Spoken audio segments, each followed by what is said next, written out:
உண்மையிலே எனக்கு ரொம்ப கஷ்டமா இருக்கு. ஏன்னா தன சுயநலத்துக்காக சந்திரபாபு நாயுடு கடவுள் கூடவே விளையாடுறாரு. இது வரைக்கும் அவர் லைஃப் பொலிட்டிக்கலா நீங்க பார்த்தீங்கன்னா சந்திரபாபு நாயுடு சுயநலத்துக்காக யாரை வேணாலும் பலி கொடுப்பாங்கங்கிறது நீங்க ஹிஸ்டரி பார்த்தாலே தெரியும். ஃபர்ஸ்ட்ல பொண்ணு கொடுத்த மாமாவை சிஎம் ஆகணும்னு பலி கொடுத்துட்டாரு. அப்புறம் சிஎம் ஆக்குறேன்னு சொன்ன புரந்தேஸ்வரி ஹஸ்பண்ட இவரு சிஎம் ஆகுறதுக்கு பலி கொடுத்துட்டாரு. அதுக்கப்புறம் ஜூனியர் என்டிஆர் ஹரிகிருஷ்ணாவை எப்படி பலி கொடுத்தாரு நீங்க பாத்தீங்க. அதுக்கப்புறம் நான் கம்பைன் ஸ்டேட் இருந்தா லைஃப்ல சிஎம் ஆக முடியாதுன்னு நினைக்கும் போது ஸ்டேட் ரெண்டாக்கிட்டு சிஎம் ஆகுறதுக்காக ஜனங்களோட பவிஷ்யத்தோட எப்படி விளையாடி இருக்காங்க நீங்க பார்த்திருக்கீங்க. இப்போ எலெக்ஷன்ஸ்ல நீங்க பார்த்திருப்பீங்க எப்படியாவது ஆட்சிக்கு வரணும்னு எவ்வளவு பொய்யான ப்ராமிசஸ் எல்லாம் பண்ணிருக்காங்க. இவிஎம்ல எவ்வளவு மேனேஜ்மெண்ட் பண்ணிட்டு எப்படி வந்தாரு எல்லாருக்கும் தெரியும். ஆனா ஆட்சிக்கு வந்தா இந்த 100 நாள்ல அவர் ப்ராமிஸ் பண்ண எதுவுமே ஜனங்களுக்கு பண்ண முடியல. ஃப்ளட்ஸ் வந்திருக்கு, ஜனங்களுக்கு தண்ணி கொடுக்க முடியல, சின்ன குழந்தைங்களுக்கு பால் கூட கொடுக்க முடியாத வக்கில்லாத இந்த கவர்மெண்ட் ஜனங்க எங்க போராட்டம் செய்யறது எல்லாருக்கும் தெரியுமோ. அது டைவர்ட் பண்ணும். ஸ்டீல் பிளான்ட் பிரைவேட் பண்றாங்க. அது எல்லா லட்சக்கணக்கான அங்க ஒர்க் பண்றவங்க ஃபைட் பண்ணிட்டு இருக்காங்க. அது ஜனங்களுக்கு தெரியக்கூடாது. இந்த மாதிரி நிறைய தப்பு பண்ற சந்திரபாபு நாயுடு அந்த தப்பெல்லாம் ஜனங்களுக்கு தெரியாம டைவர்ட் பண்றதுக்கு டைவர்ட் பாலிடிக்ஷன் தான் இந்த லட்டு விஷயம் கொண்டு வந்திருக்காரு. ஏன்னா உண்மையிலே கடவுள் மேல பக்தி பயம் இருந்தா இந்த மாதிரி ஒரு தப்பு நடந்ததுன்னா சிஎம்ஆ இருக்கிறவங்க டெப்யூட்டி சிஎம்ஆ இருக்கிறவங்க என்ன செய்யணும்? அது மேல என்கொயரி பண்ணணும். என்கொயரி பண்ணிட்டு தப்பு பண்ணவங்கள தண்டிக்கணும். அப்படி இல்லாம அவங்களோட என்டிஏ கூட்டணி மீட்டிங் நடக்கும் போது இந்த மாதிரி ஒரு தப்பு நடந்தது, இந்த மாதிரி அனிமல் ஃபேட் இதுல மிக்ஸ் ஆயிருக்குன்னு சொல்லி அவர் பேசினது, அந்த பேசின பொய்ய உண்மையாக்குறதுக்காக அவர் ஒரு ரிப்போர்ட் கொண்டு வந்திருக்காரு. அந்த ரிப்போர்ட் நீங்க பாத்தீங்கன்னா NDDB ரிப்போர்ட் இதுல கிளியரா இருக்கும். மார்ச்சோட ஜெகன்மோகன் ரெட்டி சார் சிஎம் முடிஞ்சிச்சு, எலெக்ஷன் அனௌன்ஸ் பண்ணாங்க. ஜூன்ல சந்திரபாபு நாயுடு சிஎம் ஆனார். ஜூலைல தான் அந்த டேங்கர்ஸ் வந்திருக்கு. 17/7/2024 கண்டெய்னர்ஸ் வந்திருக்கு. அதை டெஸ்ட்டுக்கு அனுப்புனா 23/7/24 தான் ரிசல்ட்ஸ் வந்திருக்கு.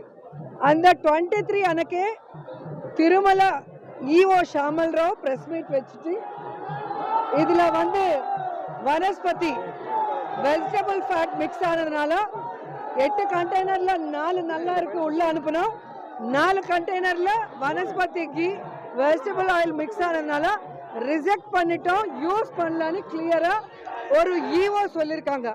ஏன்னா டிடிடி ஈஓ கண்ட்ரோல்ல இருக்கும்.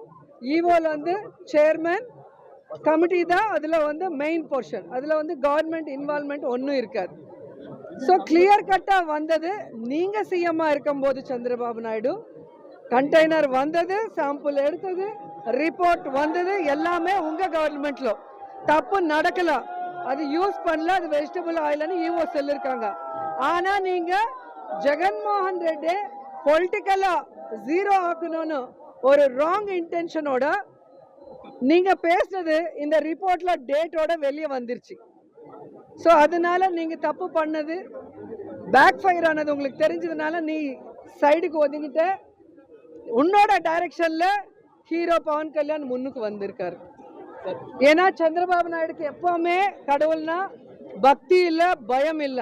இங்க பாத்தீங்கன்னா உங்களுக்கே தெரியும், எப்பவுமே எந்த பூஜை பண்ணாலும் ஷூஸ் போட்டுட்டு தான் பண்ணுவார்.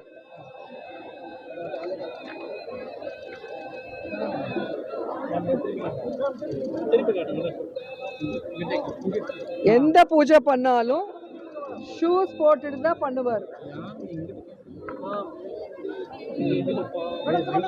நீங்க எந்த போட்டோ வேணாலும் பாருங்க, எந்த போட்டோ பார்த்தாலும் ஷூஸ். அவங்களுக்கு வந்து கடவுள்னா பக்தி இல்ல, பயம் இல்ல.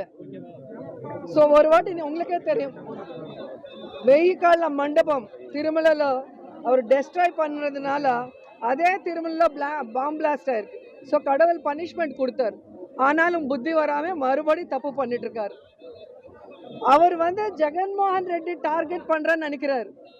ஆனா இன்னைக்கு வந்து ஆந்திரால மட்டும் இல்ல, இந்தியால மட்டும் இல்ல, உலகம் முழுக்க வெங்கடேஸ்வர சுவாமிய பூஜை பண்றவங்க பக்தியோட அந்த லட்டுவை வந்து பிரசாதத்தை வந்து தம அதிருஷ்டமா நினைச்சு சாப்பிட்றவங்கள வந்து ஒரு கன்ஃபியூஷன்ல போட்டுட்டு இன்னைக்கு சாமி மேலே state, and we are planning forward. And in Vidhan Sauda in Bengaluru, August 8, 2024, we laid the foundation for this collaboration. The discussions were fruitful, and we agreed to establish an institutional mechanism through a memorandum of understanding for effective coordination and implementation of our shared objectives. The issue of human-elephant conflict remains a major concern, particularly in Chittoor district, where incidents of human death, crop loss, and elephant deaths is a regular or recurring. We have only one elephant camp at Naniyala, but our aging Kunki elephants are unable to manage the crisis.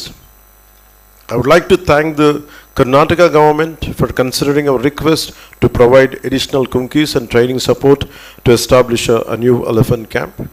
We enhance the sharing of information on elephant migration routes to effectively mitigate human-wildlife conflicts.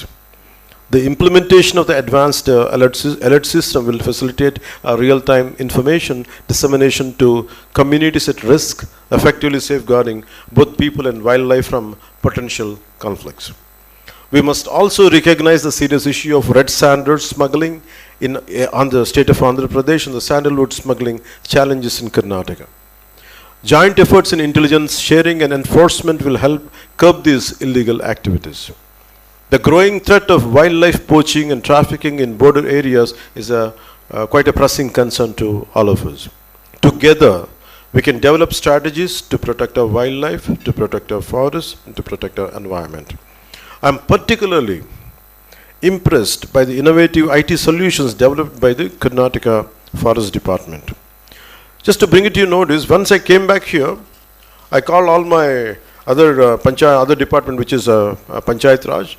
I told them a lot of good practices are being done in Forest Department by Karnataka Forest Department. IT solutions are extremely good. I think we have to take cue from them. We have to learn from them. Even not just Forest Department, I told my Panchayat Department higher official also to go into it to share to understand how they are handling it. So our team from Andhra Pradesh already visited Forest Department. Team from Forest Department visited Karnataka to study the applicability.